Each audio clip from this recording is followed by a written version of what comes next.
I'm Bernhardt, and welcome to this, the second in my video series on homespun tapes. The first series we covered some subjects that were fairly simple and easy to understand, at least I thought so, and I've heard from some people that they gained a lot from it. So we've decided to go a little bit further, and on this particular tape I'd like to focus on some particulars of the harmony that we use in jazz on the keyboard. In particular, building up a comprehensive system of nomenclature and a way of relating to chords so that we know what's going on. We know how to read them when we see them written. We know how to write them down when we find something. Just a very comprehensive system that'll allows very little ambiguity, that you can really focus in on and determine exactly what the composer is talking about, or the interpreter, or whatever. To jump right into it, I'd like to begin once again. I'm going to go over a little bit of material that we did the last time in the naming the tones of the scale that you're using. Say you're playing in the key of F major, for instance, which goes from F to F. Whatever chord we're going to be discussing now, if it says F chord, let's say it says F. Now, okay, I'm going to work with this scale, and we're going to number the tones of the scale, starting with the root tone, which is F, which will be 1, then going up the major tones of the scale, 2, 3, 4, 5, 6, 7, 8 is the same as 1, 9, 10, 11, 12, 13. Now in most jazz keyboard writing, and even for guitar and other instruments, we rarely go above the 13th. That'll be the limit of how we focus on a chord, even though we may move the voices around in octaves. We'll get into that in a few minutes. So whatever chord, let's say it says D seventh or something, we're going to have to start with D being the number 1 tone, 2, 3, 4, 5, 6, 7, 8, 9, 10, 11, 12, 13. That's as far as we have to go. So whatever key it is, you take that tone as 1 and then number the tones. Now you'll notice in the booklet that comes with the tape, hopefully you have a booklet that came with the tape. If for some reason or other you bought a tape that doesn't have a booklet with written examples in it, I suggest that you send a card to Homespun. I think there should be a card in the tape that you mail to Homespun, and they'll be glad to send you the booklet, because I think this is going to be important. On the first tape, the Getting Started tape, I tried to arrange it so we didn't have to be able to read chords and tones, but I think it's important if you're in your development to begin to learn how to recognize certain tones. The different clefs, the treble clef and the bass clef, especially in keyboard music, we generally use the right hand in the treble clef, the G clef, the left hand in the F clef. So you'll notice in the first example it shows the scale tones in the key of F major, and I've numbered them up 1 through 13. Now I'm going to go slowly through these next examples. There's quite a number of them, just showing how we build up the nomenclature of chords and how we think of the voicings in them. First of all, if you get more than 1 tone, you have what's called an interval. 1 tone is a tone, 2 tones is an interval. Okay, and there's quite a few intervals that we have to discuss. If they're a second apart, we call that a major second. If they're just a half tone apart, a semitone apart, it's called a minor second. So the intervals would go up in this order, starting on an F. A G flat would be a semitone above. A G would be a tone above. A flat will be a minor third, what we call a minor third, the interval of the minor third. Then the major third, then the fourth, and then either the, we call this the tritone, because it's 3 tones up, 1, 2, 3. That's the tritone, or it's also called the flat fifth or the raised fourth. You see, if we have a fifth, which is next, and we flat it, which means going down 1, we'll have a flat 5. Or if we're playing a fourth, the interval of a fourth, and we raise it, we'll have a raised fourth. So this has 3 names, this interval: the tritone, the flat 5 or the raised 4, excuse me. Then we come to the 5th, which is the most consonant of all the intervals, the prettiest sounding one because of reasons of physics and chemistry, things like that, and color. Then we have the augmented 5th. Augmented also means raised. Or it's also, here's the 6th. This tone can be called a diminished 6th, or it can be an augmented 5th, depending on what, there is no specific name for it. Usually I call it a +5. You'll see when we write it. And that means you take the 5th, you move up a semitone, and you have the interval of a +5. Then the 6th, then the dominant 7th, which is a very common chord interval used in jazz. We'll be talking a lot about 7th chords. And then the leading tone of the major 7th is the next interval. Then a perfect repetition is the octave where you come back to F again. And then you'll have the 9th, which is a tone above the octave. That's called a 9th because it's the 1 and the 9. This tone, which is a little more dissonant, is called a flat 9. And then we have the raised 9th. We have the 10th. We have the 11th. We have the raised 11th. We have the 12th, which we actually just call the 5th, transposed up an octave. We have the flat 13th, because here's 12, here's 13. We flat and diminish the 13th, the flat 13th, and the 13th. Now anywhere above that, we get back to the 7th, the major 7th, the octaves. So here we have the names for all these intervals, and you'll hear me speaking of like, you know, a 4th above, a 3rd below, and stuff. So when I'm speaking these, I'll try to be very precise, and I'll try to not to confuse you. If in fact you get confused at any time, I think the best thing, or if you find that this is a little bit above your head, you should probably go back and go through all of what we discussed in the Getting Started in the first volume of this series. If you find that you've missed something, there's something not quite clear, your best friend is the review button on your VCR. Always hit that and go back, and it'll be there. I'm trying to be very thorough, and if I'm boring you and you already know all this, skip ahead a little bit. Now, when we get more than an interval, if we add a 3rd tone, we get what I call a chord, generally speaking is a chord, the simplest of which is a triad, which is the 1st, the 3rd, and the 5th in any particular key. In G, it's like that. In A here, in G flat, like that. Now, at any time, we can move the bottom tone up an octave, and we get an inverted triad. This is called the 1st inverted triad, and it has the 3rd in the bass, the 5th in the middle, and the root on the top. If we again move the A up an octave, the 3rd, we get the 2nd inverted triad. So sometimes I'll be discussing inverted triads. The first, the tonic chord, the 1st inverted triad, the 2nd inversion. And you can just keep going up the scale. In fact, that's not a bad practice once you start getting into more difficult keys, like D flat, to just determine. To get a feeling for the keyboard, and E flat would be like. Now these are our very simplest chords, and as you already see, instead of 2 intervals, there's actually 3 intervals involved. There's a major 3rd here, there's a 5th here, and there's a minor 3rd. So each tone we add in a chord adds to the richness and the texture of that chord. If I add in 7th, I'm going to have quite a few intervals going on. I have the 7th, I'm going to have a tritone, a minor 3rd, I'm going to have, and the ones that we had in the triad too. So each time you add a tone to a chord, if I go up to a 9th, I get a much richer atmosphere from all the different intervals that are interacting. The vibrations are interacting with each other. Now let's look ahead at some of these examples. I've named the F chord, right? Now whenever you see an F7th, what that means is that you take the tonic chord, the triad, and you add the dominant 7th to it. Remember when we spoke about 1, 2, 3, 4, 5, 6, 7. It's not the major 7th, it's the dominant 7th. So you have to get familiar with that sound because we're going to be using it a lot. Let's say in the key of A, it'll be 2, 3, 4, 5, 6, 7.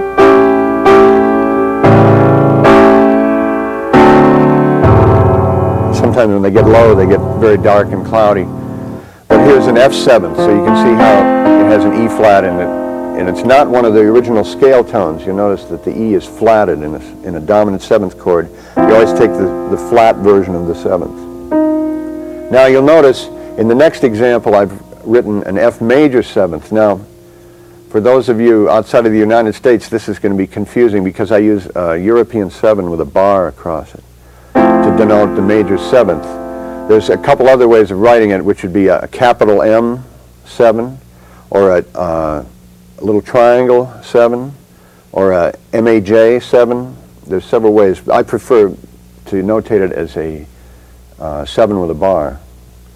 So whenever you see that in further on in the book, that's the way I write a major 7th, and it doesn't mean you have to do it because you have all those other alternatives. But what we mean there by that chord is we're just using the leading tone together with the triad.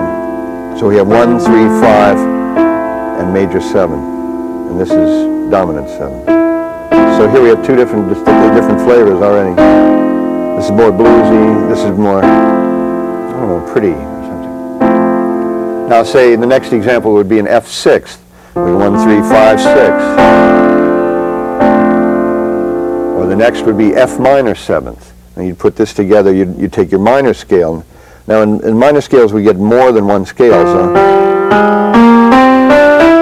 there's a ascending minor and there's a descending minor. So generally speaking, it's a little more ambiguous when you're dealing with minor scales. Sometimes you use the flat 6, you know. Sometimes you use the regular 6th. In this particular example, I'll try to be precise about that too. Here's an F minor 7th. We take 1, 3, the minor 3, 5, and the dominant 7th. So here we have a minor 7th. Very familiar sound. You've heard it all your lives. Now you know what it is. So any key we start on, say C, we go number the tones, we find the minor 3rd, we find the 1, 3, minor 3, 5, and 7. There's a C minor 7th in its root position. This is the simplest position of each chord. Here's a chord I happen to be very fond of, which we use a lot in jazz. It's a minor triad with a major 7th, which has a very unique sound to it.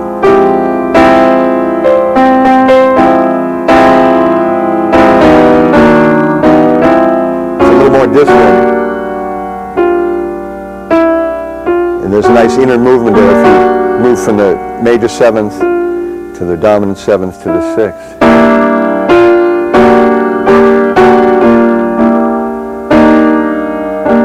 So some of your inner chord movement, you'll see people doing that. You'll see them moving around the inner voices.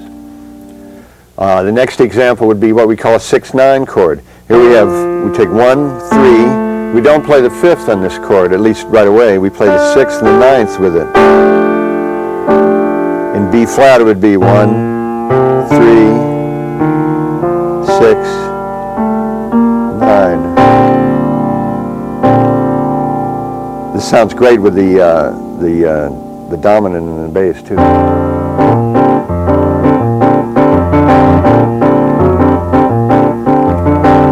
That's a 6-9 chord. Sometimes you can put, say, an F6-9. You can put the 5th on top. That's a nice sound.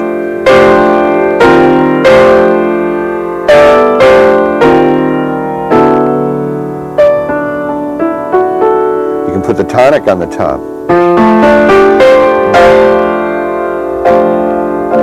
This is what we're going to. These are the very basic building blocks of harmony. What we're talking about. Look at the next example. Here I've taken an F7th chord. And I've taken the 5th and flatted it. You'll hear this chord a lot in jazz. A nice sound, right? Let's do it in the key of D. We take a D7th chord, we work out the steps, right? And now we flat the 5. A diminished 5th or a flat 5th.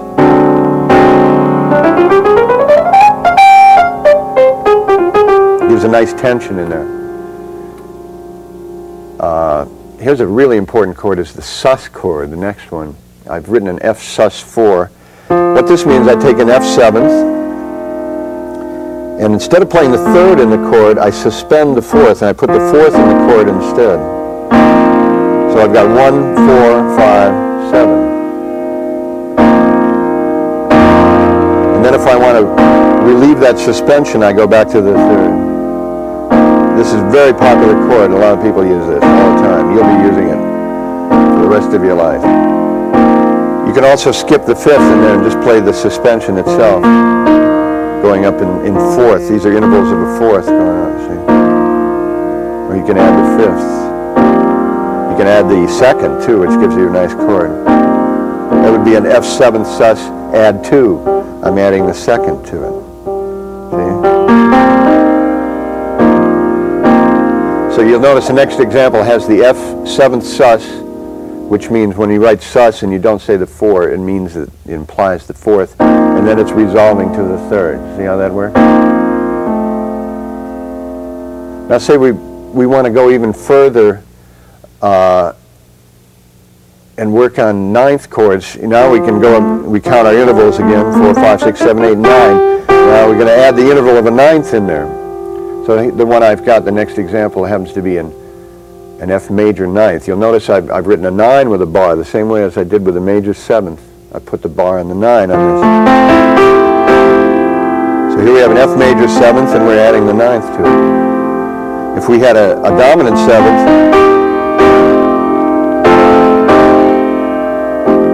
this is a neat chord. What you can do, we'll see a little bit later how much we can use these major ninths and regular ninths. Now, maybe I'll wait a minute to get into flat nines and plus 9 chords, because those are used all the time in jazz, and I want to spend a little more time on them. Sometimes you'll notice in a notation it'll say F over G. Now what this means, that you're going to take a triad, an F triad, in any of its inversions, and you're going to put a G in the bass.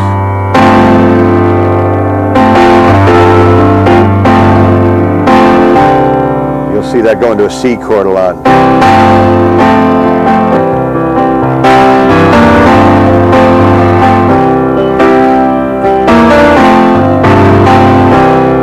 So that's what it means.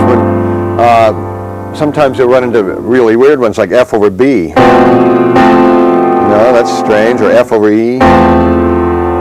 So we call those something over something chords sometimes when they're a little strange. But here's a nice one, an F over B flat. A G over A is a nice chord. You're putting the second or the ninth in the bass as a really... There are other ways you can write that. Actually, an F over G, if I move this tone down, you see I have a kind of a G ninth chord here. I have the seventh, I have the ninth, and here's the third up here. And so I really what I have is a G ninth sus. That's another way of writing it. But it's sometimes it's easier to say F over G, or it makes more sense depending on what you're doing. You could call it a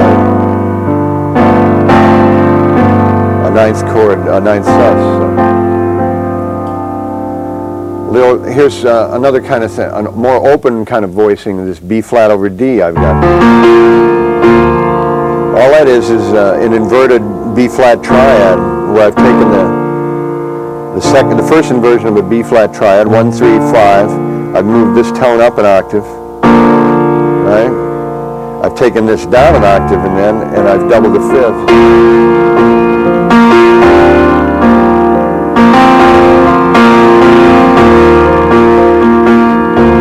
Nice sound out of that. You can also use the ninth in a chord. Instead of a ninth, you can do an add 2, like I spoke about before. Here's a B flat add 2 chord. I take a B flat triad, 1, 3, 5, and I add the 2. So I have a B flat add 2. Now, on any of these chords, at any time, you can take any of the voices and move it an octave above, an octave below. Like in this chord, I can make the next inversion of it would be moving the bottom note up and putting it on the top. It's still a B flat add 2, but now it has the 2 in the bottom of it. If I take that note and I move it up, I get another. So So this is something you can do at home. You can take a chord, you can take a 7th chord, and move any of the voices around. Let's see. Well, let's see what that sounds like with the 3rd up on top. That's really different. It's a different sound. Or let's see. Let's move the 5th up. Okay. So that's more open voicing. We've opened the chord up. Move this down an octave. Now we've really opened it up, you see?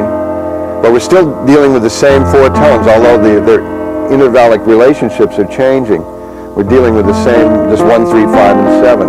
But you can put it together any way you want to. That's one of the nice things about music, that you're free. You can do all these things with complete freedom. The next example I have there is an F11th. If we take the, you count up a 4th from an octave, you get the 11th, see? So here we are, 8, 9, 10, 11. That doesn't sound quite right. You see, it's 1, 3, 5, 7, 9, 11. Sounds a little bit better when it's minor. It's a very nice chord, the minor 11th. Does that sound good?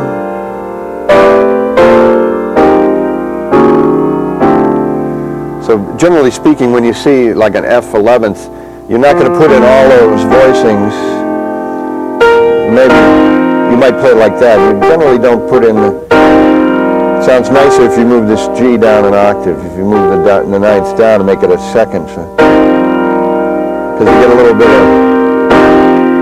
Sounds better when you skip the 3rd, too. So because it clashes a little bit.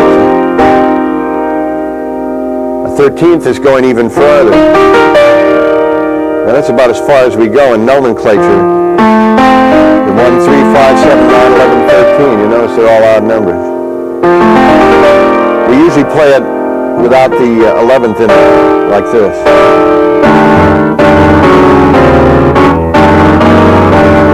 This chord lays great on the piano, especially. I don't know how it lays on the guitar, probably good, but... So we use this a lot in jazz voicing.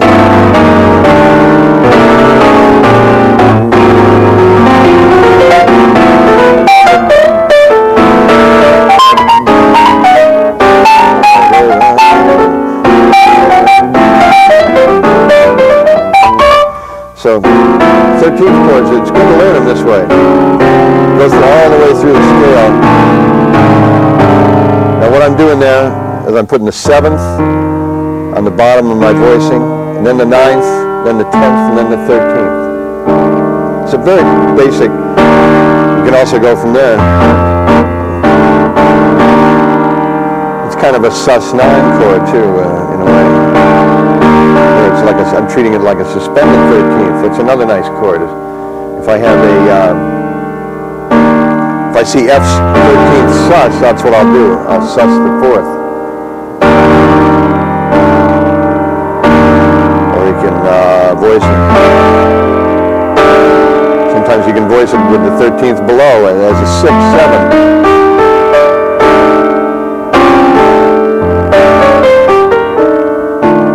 Here's another nice way of voicing it. We're still dealing with the same few tones here. We're just moving them around in their relation, their intervallic relationships change. So that, consequently, all the textures change. Here's another nice chord, is the plus 11 chord. If I take a G 7th, 9th, and I put that sound above it. Here I'm taking the 11th, which is a 4th above the root. 8, 9, 10, 11, and I'm augmenting the 11th, the augmented 11th chord. So it's almost like an A over G, an A over G7.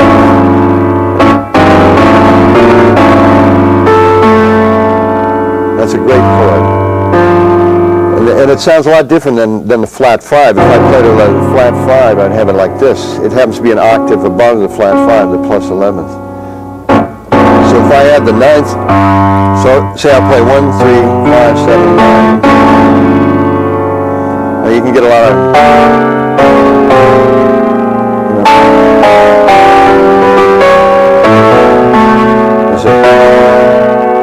whoops, I lost it there.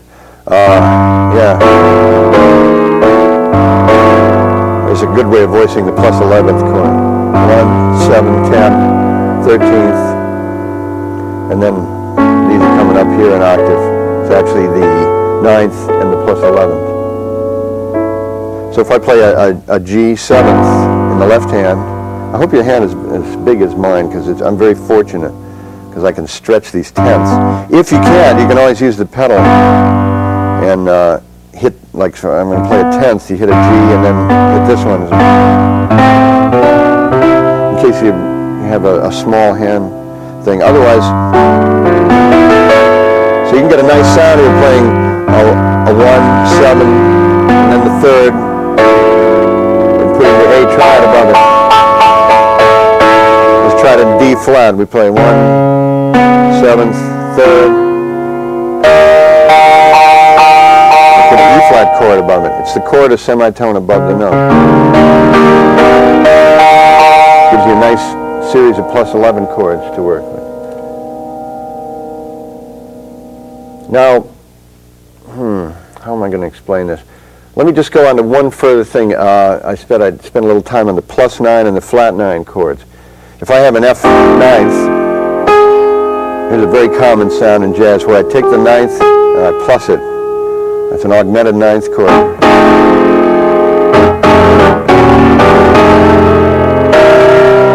It's wise to learn all these in all the keys. You know, when you're doing your experimenting at home, spend some time on it. Like really investigate. You know, okay, I'm going to work on today. I'll work on plus 9 chords. You know, so here's your basic F7 plus 9. It gives you a nice tension there because you have this very strange interval in there, your major 7th interval in the inside of the chord, but then you.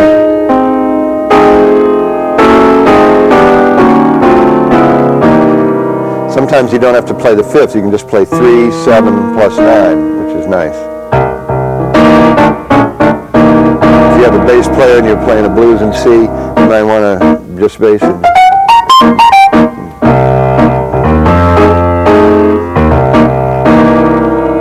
You can use these plus 9 chords in the blues a lot.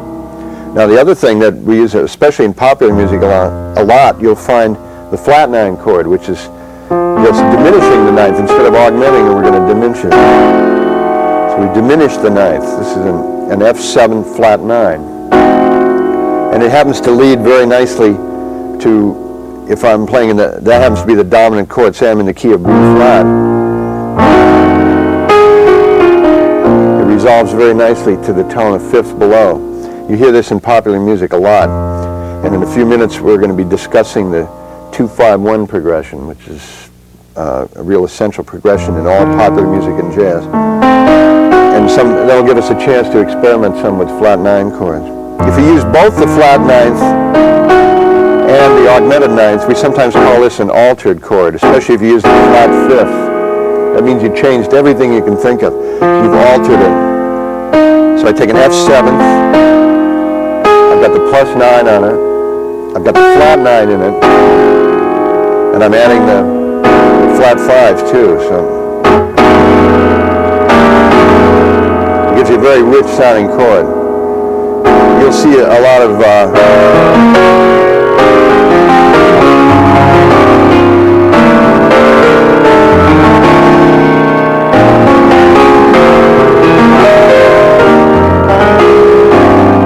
those are a lot of altered chords in there when I was playing.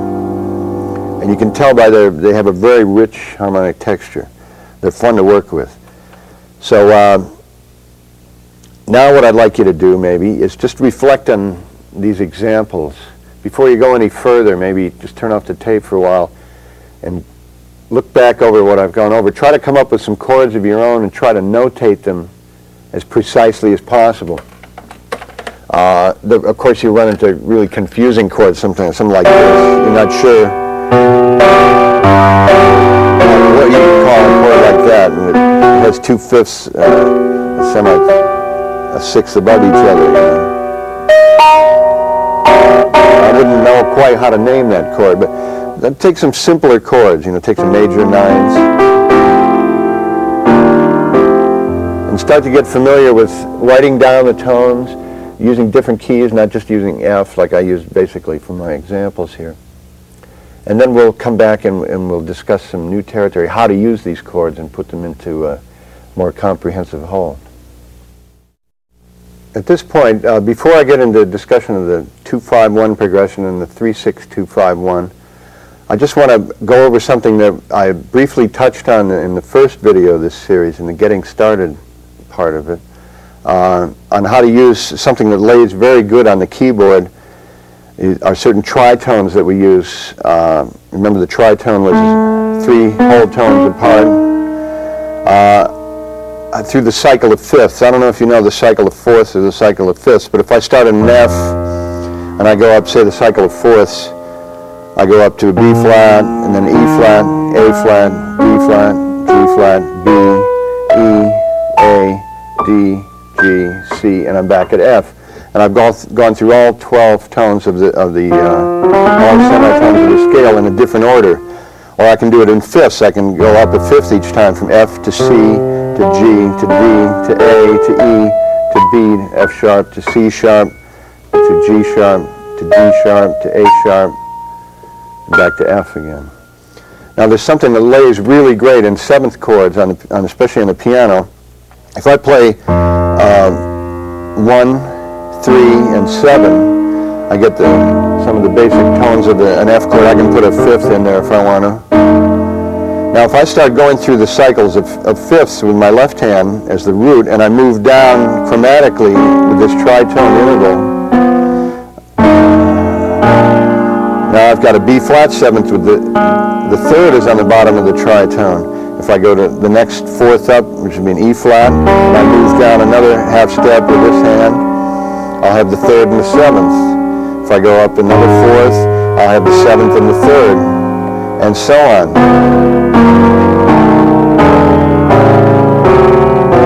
Until I get back where I started again. So these lay really great on the piano. And when I showed you how to play a simple blues in the first tape, we used them a lot in the blues, you know. But you can go look at this next example. I'm starting F seventh, B flat seventh, E flat seventh, A flat seventh, E flat seventh, G flat seventh, B seventh. Now I invert the tritone, and I start on the B to the E seventh, to the A seventh, to the D seventh, to the G seventh, to the C seventh, to the F seventh. So I've covered all 12 chords there, all 12 seventh chords with just a very little bit of movement, just going.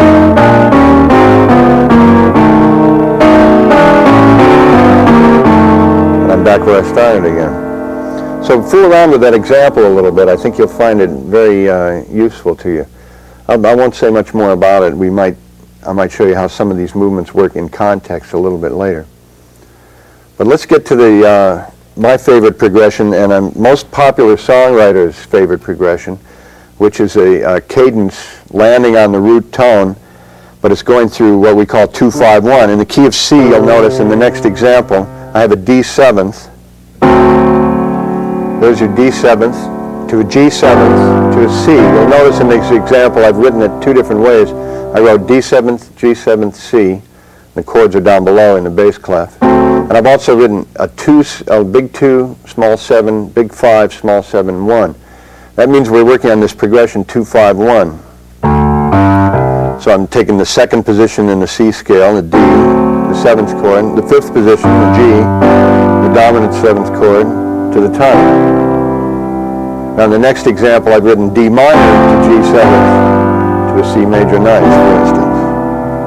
Now this progression happens over and over and over again in all popular music in keyboard literature, any kind of musical literature. It's a very popular cadence dating back from Lord knows when, from a long time ago.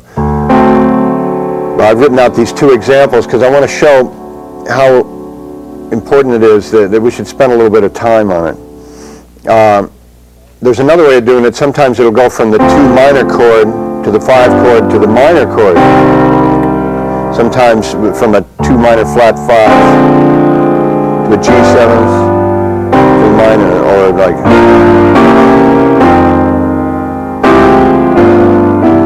You see this progression all over the place. I have a list of tunes here that I'll tell you in a minute that deal with this. For instance, in here's some tunes. Satin Doll by Duke Ellington has the 2-5-1 progression all over the place. Some other pop songs, All the Things You Are, has a lot of it. What Is This Thing Called Love is based on the 2-5-1 progression. Speak Low, Autumn Leaves, I've Got Rhythm, Honeysuckle Rose. All of these songs have that progression naturally built into it. They're written around it. And more in the jazz tune, Clifford Brown's Joy Spring has a lot of them. The bridge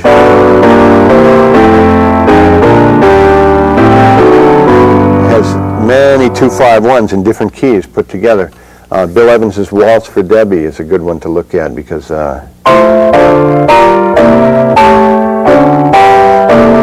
all based on 2-5s, and the next thing above it, which is 3-6-2-5, which I'll mention in a minute. John Coltrane's Moment's Notice is based a lot on the 2-5-1 progression. Thelonious Monk's Round Midnight, or Ask Me Now, two of his tunes. There's innumerable songs. This is just off the top of my head this afternoon. I wrote down that list.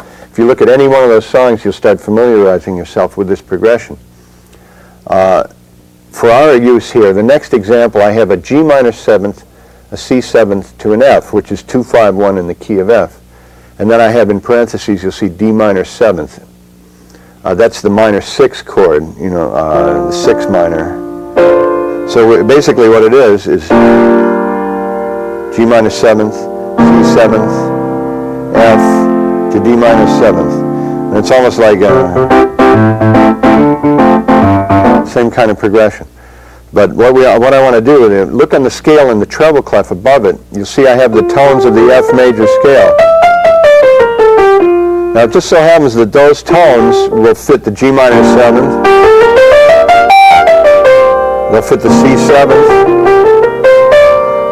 They'll fit the F or the F major 7th if you want to. They'll fit the D minor. So if you think about just your simplest voicings, and get a little tempo going. And with your right hand, you can play on anything using that scale.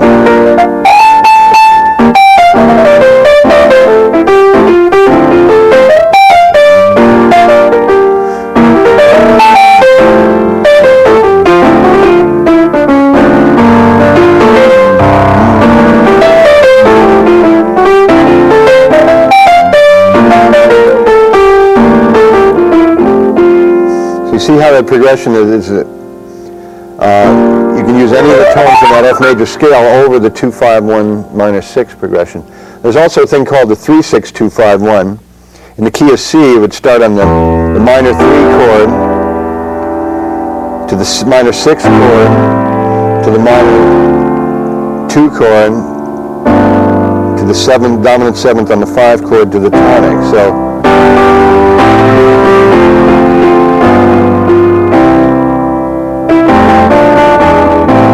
going, but that's very popular. You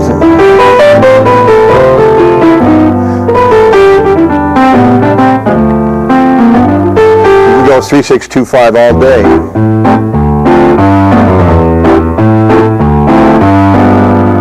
Try to pick different keys for this. Try it in D flat. Let's see. In D flat, the minor 3 chord is going to be F minor. The 6 chord minor is going to be B flat minor 7th. The 2 chord is going to be, let's see, 1, 2, E flat minor 7. The 5 chord is going to be the A flat, the dominant. A flat 7th to D flat. So,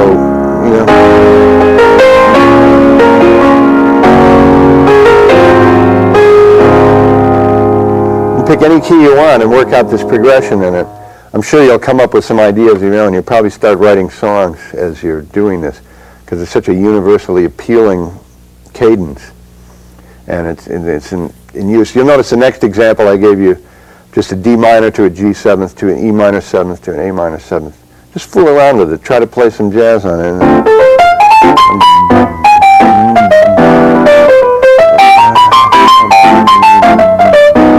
Sometimes you can, you don't have to play G7, you can flat the 9th. On the E minor 7th, you can play a flat 5, say. On the A minor, instead of an A minor, you could play an A augmented fifth. Maybe if we use the above camera, you can see how I play these voicings as close as possible together. Here I've got a +5 flat 9 in an A chord. Try doing that. Try flatting the fifths on the D minor to a G flat 9, G 13th flat 9. There's a nice voicing. To an E minor 7th. You can play an A minor 7th as a cluster, an A minor 9th as a cluster. You start experimenting with these voices, and then you can just solo over it.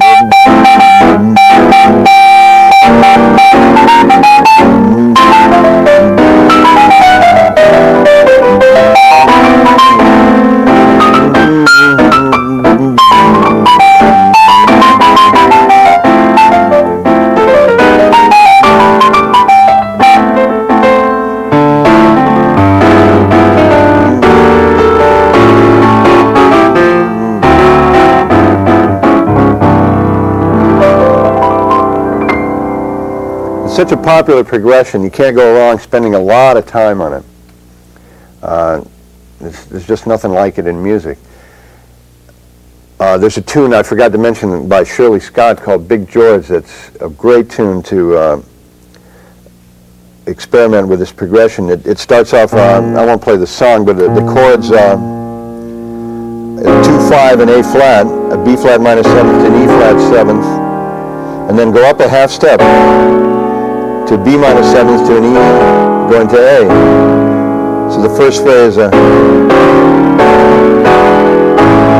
in the key of A. Now I do the same thing a half step lower. I go A minor 7th to D 7th to B flat minor 7th to E flat 7th, and I end up on the 1 chord in A flat. So the second phrase is, now it's a 16-bar tune. Now the 9th and 10th bars, you start A flat minor 7th, B flat 7th, up a half step, A minor 7th, D 7th, to G. And then you go up a half step, B flat minor to E flat 7th, to A flat 7th. And you go up a half step, B minor 7th, E 7th, A major. And that's the 16 bars of the tune. So the basic progression. 2,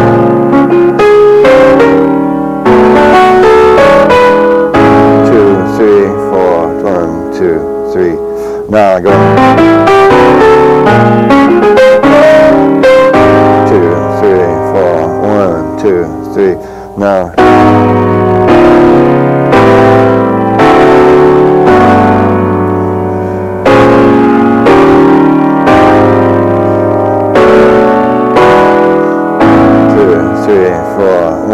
2, 3, 4. You'll see where I wrote out the changes for Big George. This is really an etude in the 2-5-1 progression. So when you get a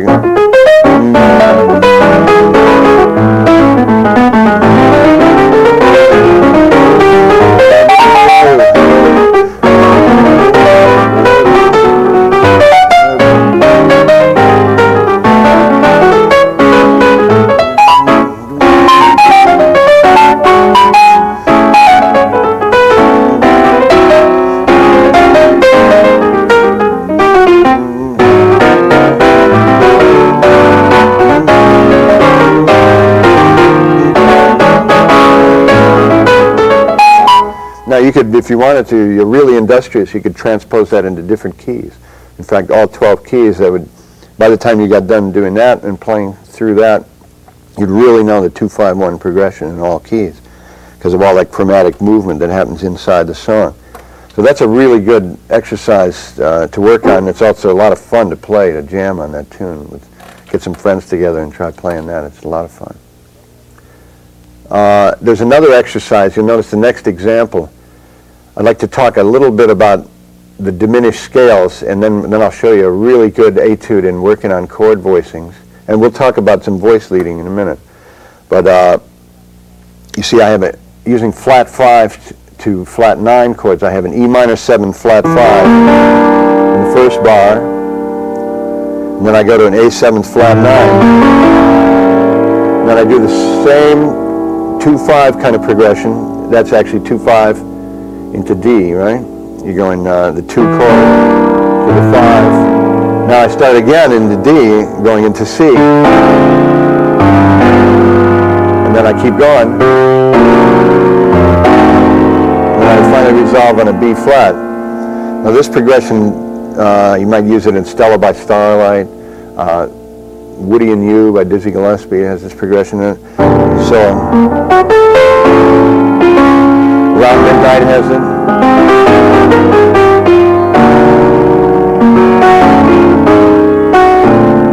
Now you'll notice there's some scales that go over every 2 bars. It's what we call a diminished scale. And just a little bit about the diminished scale. If I start in the key of E, I start and I go a whole tone, semitone, whole tone, semitone, whole tone, semitone, whole tone, semitone, and back where I started. We call that a diminished scale because it's up the chords of the diminished chord, up the tones of the diminished chord, and the same diminished chord step above that. So if I played it like this, I could play it. Right? This is it works great against both the minor 7 flat 5 and then the 5 chord dominant 7th with a flat 9. So if I go like.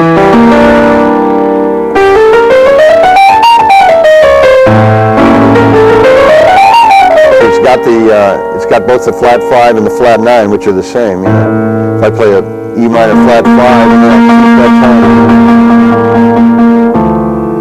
tone. So look at these scales a little bit and start fooling around with them.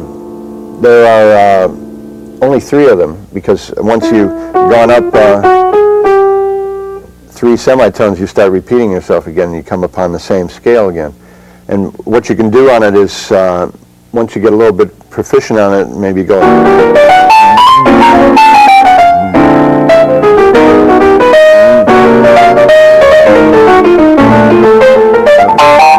And I notice that scale's a little different. I just have a regular B flat scale.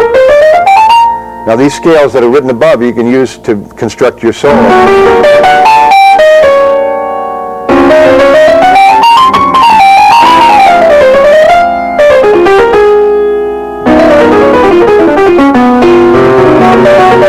This is a little more advanced, I know.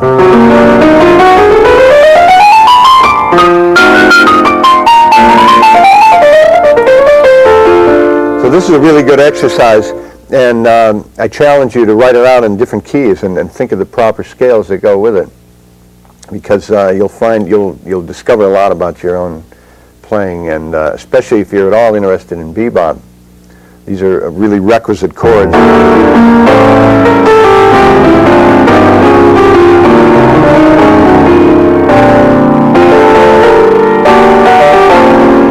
The way I'm voice leading here, I'm trying to stay as close as I can to the same hand position. Say I've got.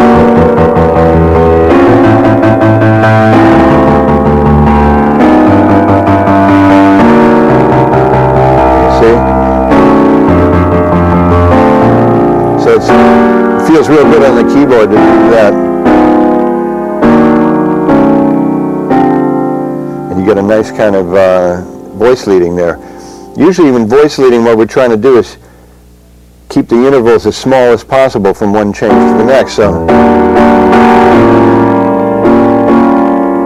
you know, I'm actually keeping 2 of the tones the same and just moving those, see? And you can add the minor 11s if you want to.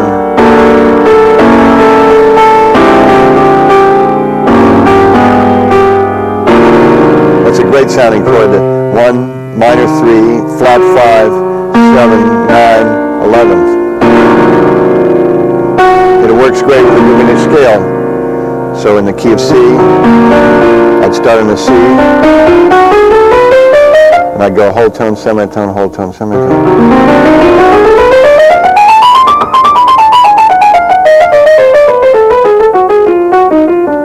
There's other ways of putting diminished scales together. There's patterns. That's a good You can invent your own exercises on this. I think it's such an important scale because in the course of a solo later on, you might just flash into the scale and then out of it again, or you may alter it a little bit. You might, half this scale would be diminished scale and half would be a diatonic scale or something. You can create a lot of colors with this. Okay, at this point, I'd like to say a few words because I think it's necessary before we go into some more detailed look at chord voicings. I'm rather limiting myself today to one specific area, which is the makeup of chords and the way your voice leading goes, the way you harmonize a song. And the primary dilemma for any teacher of jazz is that basically it's an art that can't be taught. It's really a process of developing your own ear, your own piano technique, your own individual sound. So I'm on a delicate territory here. I don't want you to just imitate what I'm doing. I'm trying to give you some food for thought and a few pointers along the line that are going to aid you in your own self-discovery. Because really, when you learn the piano in the jazz context, it is entirely a process of your development of your own inner self. And it's difficult as a teacher to try to impart that to all the students, that it's not just a thing to imitate someone else. It's a way of using your ear at all times while you're practicing, of trying to find out what spiritually makes you want to play and how you're going to express yourself through the instrument. I mean, it's just a hunk of wood and metal and stuff that is available to you, and it's a beautiful creation. Even your electronic keyboards. Oh, another point, allow me to change the subject. If you're trying some of these things on an electronic instrument, if you have an electric piano or your synthesizer, a lot of these voicings that I'm showing you and the work that we're doing, especially when we get into this next section, may not translate entirely to they may not work on an electronic instrument. You may have to discover other voicings, other things that'll sound good to you on that instrument. Very often, if I was playing a Fender Rhodes, I wouldn't voice the chords that I would on the piano. I'd have to adjust. So you should bear that in mind if you're working on an electronic keyboard, unless you have like a piano module that is a sampled grand or something. Then it'll work. But when you're working on your instrument, you should always, first of all, you should always trust your ear, because that's the real thing that's going to determine how you voice chords and how you move your voices around. I'm just trying to show you a rather comprehensive system of notation and ways of developing the art and leaving you on your own, essentially, because I can't tell you how to play. For a moment, before we get to the next example, let me talk to you a little bit about open and closed voices in chords. Some of those very basic examples I showed you, like of an F7, a chord like that, that's a closed voicing. You can't get it any tighter than that and play an F7th. You can open that chord up. Remember I said you can move any of the tones up an octave or something. I can open it up like that. I can go, I can make it as wide or as narrow I want in the spectrum of the keyboard. So say a D minor 7th, I could play it here in its simplest form, or I could give you that's a nice open sound. It's using the same 4 tones, but I've opened the chord up. I could even go further and say a D minor 9th. Instead of playing it like this, I could go maybe, now that's a very open voicing on it. It's essentially the same tones, the same flavor. Or I could play as a cluster, something like that. That's like a D minor 11th, you know. I can give you a cluster chord. That's a very closed kind of voicing. So maybe for a minute you should, let's look at this next example. You'll notice there's 3 4-bar phrases that I've written out with repeat signs. And this is a little exercise that I devised so we can talk a little bit about how to harmonize a certain progression. This happens to be 4 bars from a tune of mine called Rainbows that I recorded a few years ago, and I thought it would be useful to look at it in its simplest form and then work on it a little bit and expand it more and more. Maybe we can use the overhead shot in a few minutes where we start to show you how it expands and how we can start using colors and textures in our voicings. In its simplest form, if you look at it, you see in the top line I've written the chord changes for this 4-bar progression. And I've used the closed voicings in the left hand there. So for a G minor 7th to a C 7th, I have a closed voicing. To an F major 7th. And then we go a 2-5-1 into B flat through a 2 minor, C minor 7th to a 5-7 chord. Now we're in a B flat major 7th.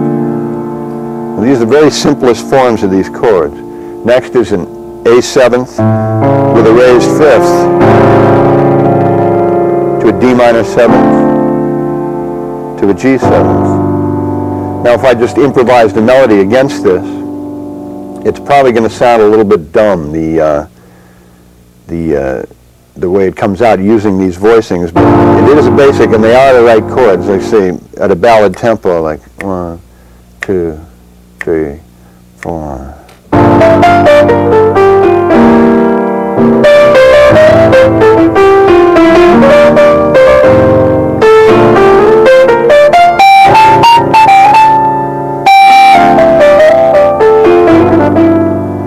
Now in that line I just played above, I'm simply taking the scale tones of each chord. On a G minor chord, I'm playing a G minor scale. On a C7, I'm playing a C7 scale.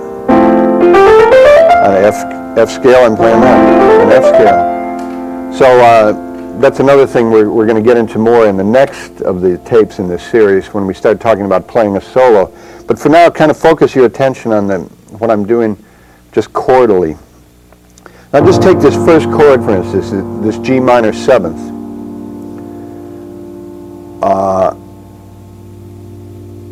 In its simplest form, it's like this, but there's many different ways I can play a G minor chord. Say I want to play a little bit more in my right hand. I might just play the bass note in the left hand and play like that. I might want to, you don't have to, just because I said a G minor 7th doesn't mean that you have to play it. You could add a G minor 9th to it. And you add a little cluster on it. You could open it up and make it a minor 11th. Or you could play it an open voicing on a G minor 7th. Or you could make it really complicated and play a big block chord on it. You see how I've added voices and I'm doubling certain other voices. That's still a G minor 11th.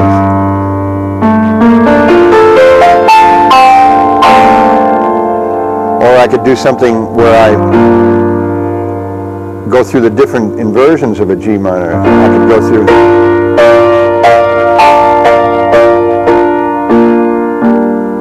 Or I could go like.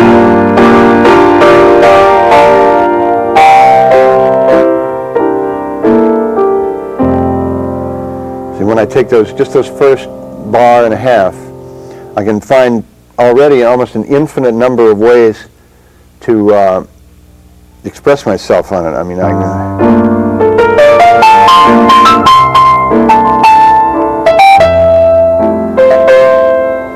just those 3 chords, which happen to be another 2-5-1, incidentally. Or I could keep it. I can add the 2nd in that F chord. Here's a great sounding major 7th chord. If you do 1, 2, 3 major 7th, and play the 5th up here. See, this is all a very personal thing, and you'll have to discover it through your own ear and your own practice, just what you like. You know, you might not like the sound of that chord. I happen to love it. I think it's a very consonant and beautiful chord. Or something may work in one key and it doesn't work in another. Once I get into A flat, that chord doesn't work because it starts getting a little too dark underneath. If I play it up here, it's a little too thin. So depending on what chord you're playing, you'll gradually develop your own system of expressing yourself on it. Still looking at the first of the 3 examples, try to find some ways you could open up those voicings, you know, like playing maybe, let's see, there's the F major 7th, you know, doing those, and then the C minor,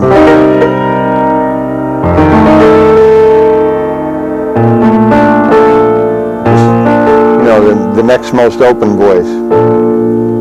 So when I have a root position here, I can move any of these tones up an octave. Remember how we do that, right? I could take the B flat and the F and move them up here, and I get a much more open voicing.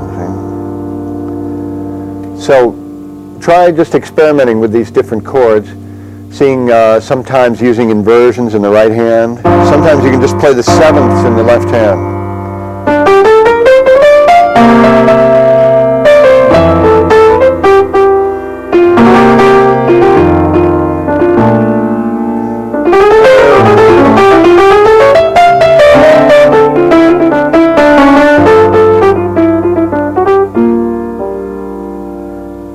See how I left that very naked there.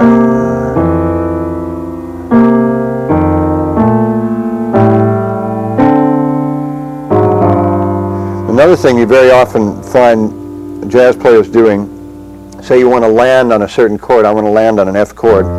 Very often you'll come at it through a chord a half step above. See, I could play G minor, C13th. There I'm playing one of those plus 11 chord we talked about a while ago. So very often you can come at a chord. So instead of going to the F that time, I went a tritone away to the B chord. I went C minor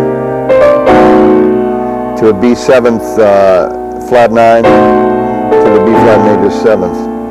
Generally speaking, when you have a 7th chord written, if I have a 2-5-1 into B flat, say, I have a C minor, F 7th, B flat major 7th. When I'm going into the tonic, when I have a 7th chord, I can play the chord a tritone away from that. Now this sounds confusing, and if I lose you, remember to go back and use the rewind button, the review button on your VCR. Say I'm going C minor 7th to F 7th to B flat major 7th. When I get to the F 7th, if I want to, I can go up a tritone. Let's see, 1, 2, 3. The tritone incidentally divides the octave in half. 1, 3, 1, 2, 3. So I can play a B 7th instead of the F 7th. You understand that? Instead of going C minor to F 7th to B flat major, I can go C minor, B 7th to B flat. Now this is really an interesting thing to do, because already now almost any of those times I have 7th chords, or I have a chord that I want to land on, I can go either a tritone away on the 7th chord, or I can go a half step above the chord that I'm going to. For instance, I've got G minor. Now I might go to that, right? I went through G flat to F. Now maybe just for something different, I'll go to a B chord into the B flat, to the A plus 5. Now let's maybe, here's something that sounds good. From the D minor 7th, I'll make it into minor 11th. And I'll go through plus 11 through A flat into the G 7th. So that would be like, I've already changed the progression.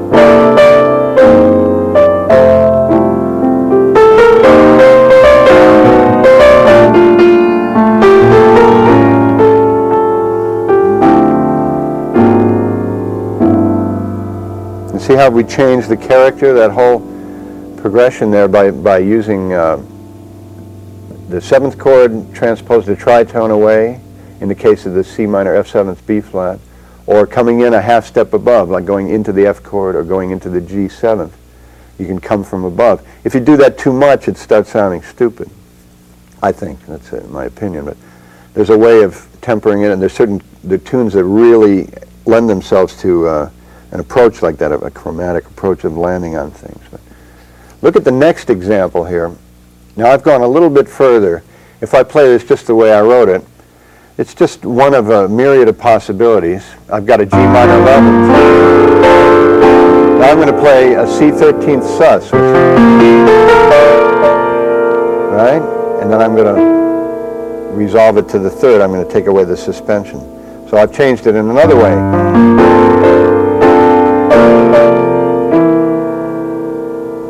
I'm not particularly fond of doubling the third, but that's another way of getting to the F chord. Now I voiced that up here with, it's kind of like this one that I showed you, but I moved it up an octave. C minor 7th.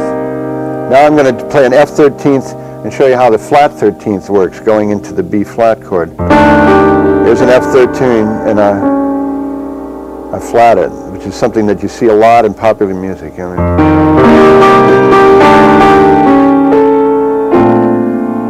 Now I made a B flat chord, a real full sound there. So the first two bars going into the third bar of the second example here.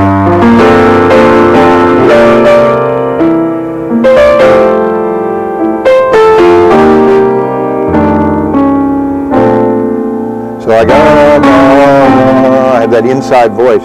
Now we're starting to do a little voice leading inside. See, that's a... It sounds good with the sax section doing that. You get the tenor sax to go down. See? Now instead of just playing an A7th augmented after the B flat chord, you'll notice instead of going 5-1 into the D minor, I've added an E minor 11th flat 5, so it goes like this. I've added another color. Instead of going just 5-1, I'm going minor 2, 5-1. So from the third bar, from the B flat, major 7, it's really major 9th.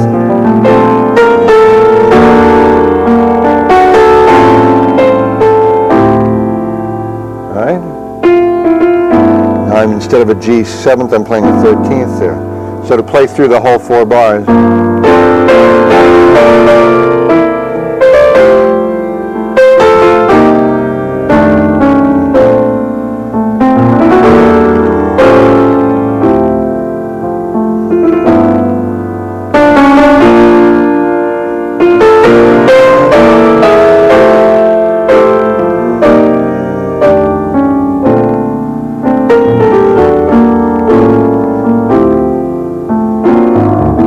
I'm going to the next example. I jumped the gun there.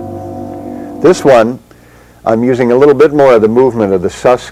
I'm using the sus 4 and 3 on the second chord. And see this next example? I have G minor 11. Now I'm doing a C9th sus, right? And I'm adding the 13th. And now I'm not only moving the sus, I'm flatting the 13th. So. That's a real pretty sound when you do that.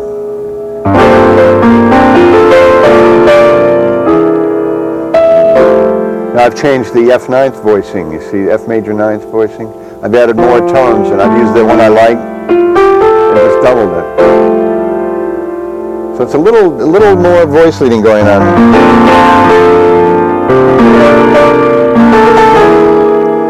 I'm doing this same essential thing that I did on the F7th in the previous example. In the second bar, I'm doing it in the first bar.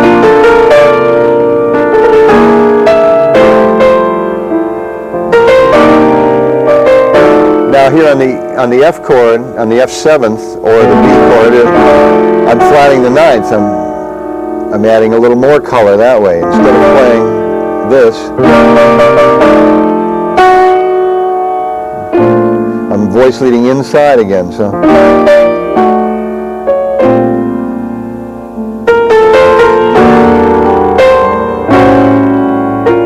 See this next thing I did here now?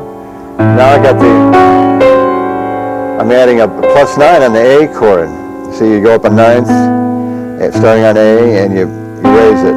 So I've got this tension in here.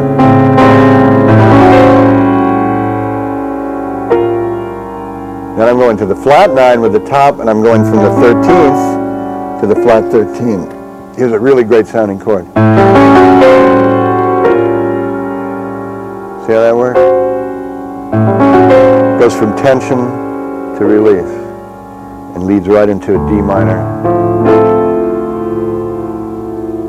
So I've expanded it ever more, in a very subtle kind of way. So from the B flat chord, from the third bar of the third example,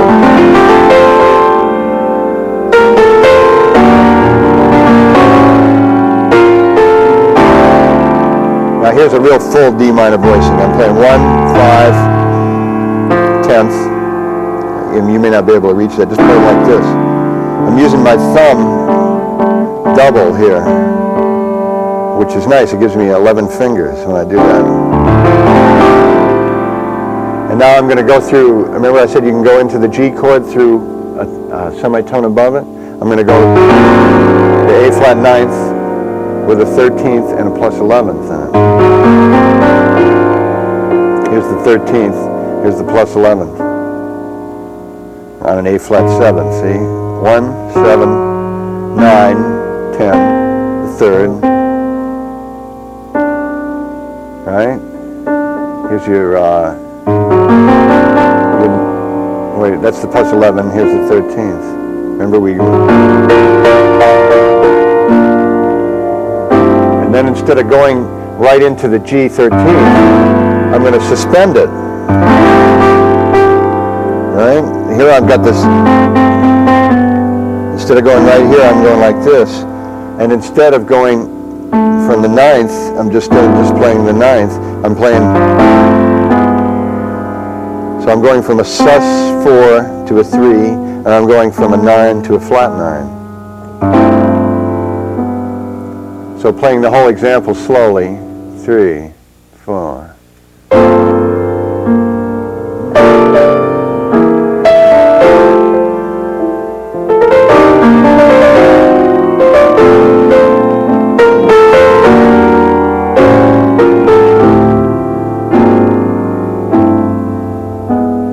Back at the beginning. So it's relatively easy for me to see what I'm doing. I hope I haven't confused you here. This is one of an infinite number of choices I could have used on this 4 bars of chords. I just happen to like the way that sounds, so therefore I use it. But say I want to solo on it a little bit, and I'll experiment with my left hand trying different voicing, trying the minor 9th up here, going to a, see how easy that movement is? I'm going from a G minor 9th to a C13th, and all I'm doing is moving one note. So that's very economical voice leading there. I don't have to go through a lot of, say I have a bass player that's playing,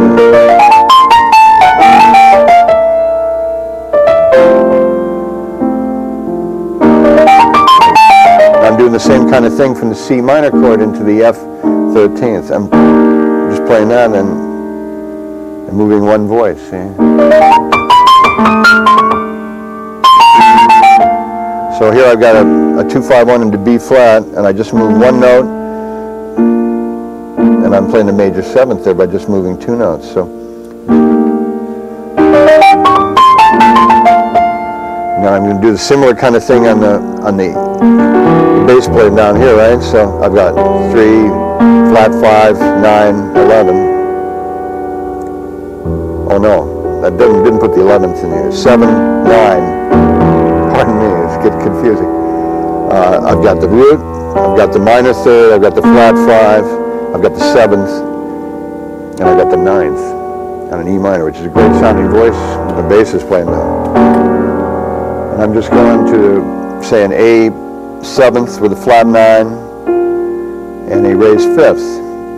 See, here's an A 7th, an A 9th, and so I'm just moving 2 notes. I'm keeping the common tones. So it's going, I'm just moving down to D minor.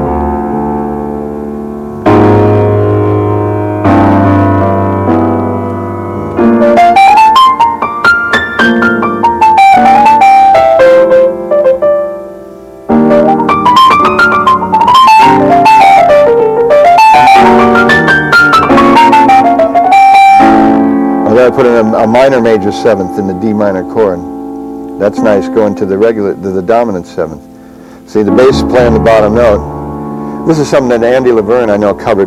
When you're playing with a bass player, you have the luxury of leaving off the bottom note a great deal of the time. So, in fact, you want to do this so that the bass player comes up with some nice stuff. So, essentially, the way I've been voicing these chords, I'm not playing the root.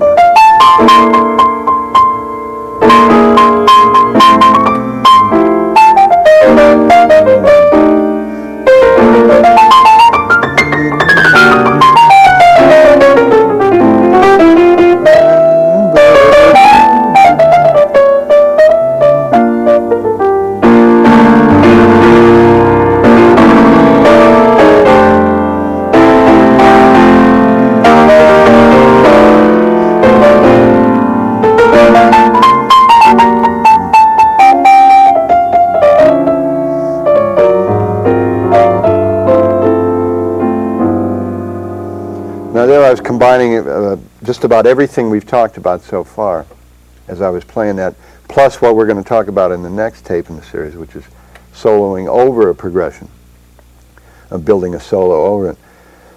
Essentially what I was trying to do there was to stay within the framework that we have, the simplest framework or to the most complicated, depending on how I felt at the moment. This is entirely arbitrary. You know, at any given time you can go from the very simplest conceptual framework into the most difficult one. And this makes the listener get up on the edge of their chair. You know? It's a nice technique to. So if you have a thorough knowledge of the way you voice these things, the better off you're going to be. You know, you won't run into harmonic errors, you won't run into lapses of memory, and you'll keep a certain consistency in your playing. So I urge you to take a song that you really love. You know, I don't know, you name it, a song that you love. Maybe approach it several different ways at once. Listen to some of your favorite artists, the way they perform that song. Find out what you like and what you don't like about what they do. Then sit down and really look at the harmonic framework of that song. Pencil it out, write out, just write out the basic changes, the way we did in that first of those three examples. Then start playing on it, start coming up, well, maybe I'd like to change that, you know, the way I went from, you know, maybe I want to move in from a half step there. Maybe I want to add that minor 11th flat 5, you know, to the A chord, to the D. Make it a little more complicated. Try it that way. Try it in different keys, you know. Don't limit yourself, is what I'm trying to say. Because the more time you put into thought like this, an original approach to things, the more results you're going to get, and the happier you're going to be about your own playing. So I just throw this at you as a brief illustration of how a pianist might approach a section of a song, say. Now it's much more complicated to take a song like All the Things You Are, or what is this thing called Love, and decide, well, what key, first of all, am I going to do it in? What harmonic framework, what substitutions do I want to use? Things like this. It's food for thought. And the more you think about it, I think the more pleased you'll be in the eventual outcome in your own playing. You'll be, if you trust your ear and you use a little bit of discipline at it, and you use a few of these pointers I've showed you, maybe you'll disregard some of them. That's fine with me, you know. I just hope that you know, go through the process of self-discovery while you're doing this, rather than just settling for something less than that. I think you owe it to yourself to try to do that. Well, this about wraps up our lesson in keyboard harmony. I'm just beginning to break the surface, I can tell. Already I've got a lot of ideas. We didn't discuss playing in the modes. There was a whole bunch of stuff we didn't discuss. So I just hope that you find other sources for it.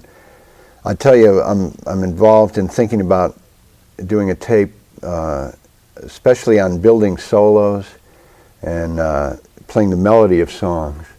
So I hope you look that up. It should be coming out pretty soon. Another on this homespun series. Well, just basically, I wish you luck. You know, good hunting. There's a wealth of information there. We're very fortunate to be plugged into this whole thing, I think. It's a wonderful thing. It's a beautiful thing. Music is a beautiful thing. You can't go wrong. It never lets you down. You know? So, like I said, good hunting. If you do have certain specific questions about your study habits, your practice, well, I can't do this. Generally speaking, can is do, I believe. Like, if you say you can't do something, then you can't do it. But if you say you can, generally speaking, you can do it. So you shouldn't try not to limit yourselves, is what I'm saying. If you do have specific questions on areas of your playing that you find confusing, if you want me to throw some exercises your way, or just help you, just send a card to Homespun, you know, and to me, care of Homespun Tapes, and I'll include a self-addressed stamped envelope, and I'll be glad to answer your requests, you know, as well as I'm able. So I'm just going to close playing a tune of mine called Ain't Life Grand.